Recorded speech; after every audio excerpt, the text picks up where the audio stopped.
జై గురుదత్త. శ్రీ గురుదత్త. శ్రీ గణేశాయ నమ. శ్రీ సరస్వత్యై నమ. శ్రీపాదవల్లభ నరసింహ సరస్వతి శ్రీ గురు దత్తాత్రేయాయ నమ. శ్రీ గణపతి సచ్చిదానంద సద్గురుభ్యో నమో నమ. గురుర్బ్రహ్మా గురుర్విష్ణు గురుర్దేవో మహేశ్వర గురు సాక్షాత్ పరం బ్రహ్మ తస్మై శ్రీ గురవే నమ. అందరికీ గురు పూర్ణిమ శుభాశీస్సులు. మన భారతీయ సనాతన సంప్రదాయంలో అన్ని పండుగల కన్నా కూడా చాలా ముఖ్యమైన పండుగ అంటే గురువుకి సంబంధించిన గురు పూర్ణిమ అనేటువంటి పండుగ. వ్యాస పూర్ణిమ అని కూడా ఈ రోజుకి పేరు. ఆషాఢ శుద్ధ పూర్ణిమను వ్యాస పూర్ణిమ అని, గురు పూర్ణిమ అని పిలుస్తారు. ఇది అందరికీ చాలా ముఖ్యమైనటువంటి రోజు. గురువు లేకపోతే మన జీవితమే లేదు. జీవితంలో చాలా ప్రధానమైనవి అవి రెండు గుర్తుంచుకోవాలి మనం. నిధాయ హృది విశ్వేశం విధాయ గురువందనం. ఇవి రెండు చాలా ముఖ్యమైనవి.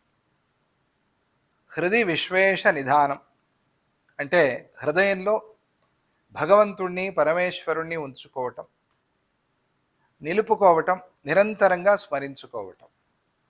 రెండవది గురువందన విధానం. గురువుని నమస్కరించుకోవటం, గురువుని స్మరించుకోవటం, గురు పాదసేవ, గురు వాక్యాచరణ. ఇవి రెండు గనక ఉంటే, ఒకటి భగవన్నామ స్మరణ, రెండవది గురువాక్య ఆచరణ. ఇవి రెండు ఉంటే అందరి జీవితాలు బాగుంటాయి. ఇంకేమీ అక్కర్లా, ఇవి రెండు చేస్తే చాలు. ఇటు సామాజికంగా జయం కావాలి అన్నా, అటు ఆధ్యాత్మికంగా విజయం కావాలి అన్నా కూడా ఇవి రెండు చాలా ముఖ్యమైనవి అని వేదశాస్త్ర పురాణాలు ఉద్ఘోషిస్తూ ఉన్నాయి.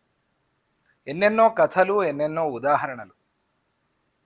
అటువంటి గురువుకి సంబంధించిన పండుగ గురు పూర్ణిమ. అందరూ ఆచరించుకోవలసిన పండుగ గురు పూర్ణిమ. ఎవరో ఒకళ్ళు మాత్రమే కాదు, ఎవరెవరైతే గురువుని కలిగి ఉన్నారో వారందరూ ఆచరణ చేసుకోవాల్సిన పండుగ. ఇంకా బాగా చెప్పాలి అంటే ఎవరైతే పుట్టారో ఈ లోకంలో వాళ్ళందరూ ఆచరించుకోవాల్సిన పండుగ.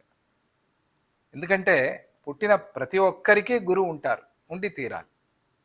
లేదండి మాకు గురువు తెలియదు అన్న వాళ్ళకు కూడా తల్లియే గురువు, తండ్రియే గురువు. కనుక గురువు లేకుండా ఎవరూ లేరు. ఇక ఆ తరువాత మనం పాఠశాలకి వెళ్తాం, స్కూల్స్కి వెళ్తాం. అక్కడ ఉపాధ్యాయులు, శిక్షకులు మనకి పాఠాలు నేర్పుతారు. అక్షరాభ్యాసం చేసి వారిని మనం గురువుగా చూసి గౌరవించటం చాలా ముఖ్యమైనది. ఒక అక్షరము నేర్చుకున్నా సరే వారిని గురువుగా మనం భావించవలసిందే అని శాస్త్రం. ఒక అక్షరము చెప్పిన వారైనా సరే గురువే అని శాస్త్రం. ఇక ఆధ్యాత్మిక మార్గంలో సత్ అంటే పరమాత్మ. ఆ పరమాత్మని మనకి చూపెట్టిన వారు సద్గురుదేవులు. ఆధ్యాత్మిక మార్గంలో మనల్ని ప్రవేశపెట్టిన వారు సద్గురుదేవులు. వారికి ఉండే స్థానము అది వేరేది, విశేషమైన స్థానం. ఆ గురువుల్ని, గురు పరంపరని స్మరణ చేసుకుని ఆచరించేదే గురు పూర్ణిమ. చాతుర్మాస్య వ్రత దీక్ష ప్రారంభమయ్యే రోజు గురు పూర్ణిమ. అన్ని వ్రతాల్లోకి సర్వోత్తమమైన శ్రేష్టమైనటువంటి వ్రతం చాతుర్మాస్య వ్రతం. ఈ దీక్ష ప్రత్యేకంగా యతీశ్వరులు ఈ రోజు నుంచి 2 నెలలు కానీ 4 నెలలు కానీ పాటిస్తారు. కేవలము యతీశ్వరులు, సన్యాసులు మాత్రమే కాదు, ఇది బ్రహ్మచారులు, గృహస్థులు, వానప్రస్థులు కూడా చేయవలసిన వ్రతము చాతుర్మాస్య వ్రతం. అందరికీ గురువు ప్రధానం కాబట్టి గురువుని స్మరించుకుని, గురువుగారిని గౌరవించుకుని, గురు పరంపరని తలుచుకుని, ఆ పరంపరలో మనము ఎటువంటి ఉపదేశాన్ని పొందుతూ ఉన్నాము, ఆ గురువులు మనకి ఏమి ఉపదేశం చేస్తున్నారు అనేదాన్ని గుర్తు చేసుకుని, వారు చెప్పిన ఆ ఉపదేశాలు, ఆ మహావాక్యాలు, వాటన్నిటినీ కూడా మనం గుర్తు చేసుకుని, వ్యాస భగవానుడు సాక్షాత్తు శ్రీ మహావిష్ణువు యొక్క జ్ఞానావతారము వ్యాస భగవానుడు. వారు అవతరించిన రోజు వ్యాస పూర్ణిమ అని ఒక ప్రతీతి. వారిని గుర్తు చేసుకుని వ్యాసోచ్ఛిష్టం జగత్సర్వం. మనం ఈరోజు మాట్లాడే ప్రతి ఒక్కటి కూడా వ్యాసుల వారి అనుగ్రహం. వ్యాస భగవానుడు జ్ఞానావతారం. 28 మంది వ్యాసులు ఈ రోజుకి ఆ సృష్టిలో అలా కొనసాగుతూ ఉన్నారు. భాగవతాది గ్రంథాలు, మహాభారతం, నమోస్తుతే వ్యాస విశాల బుద్ధే ఫుల్లార విందాయత పత్రనేత్ర ఏనత్వయా భారత తైలపూర్ణ ప్రజ్వాలితో జ్ఞానమయ ప్రదీప. లోకానికి వెలుగు నింపాలి అని ఆ వ్యాస భగవానుడు భారత తైలపూర్ణ, భారతమనే తైలాన్ని నింపి ప్రజ్వాలితో జ్ఞానమయ ప్రదీప, జ్ఞానం అనేటువంటి దీపాన్ని వెలిగించి మనందరికీ కూడా మార్గాన్ని చూపెడుతూ ఉన్నారు వ్యాస భగవానుడు.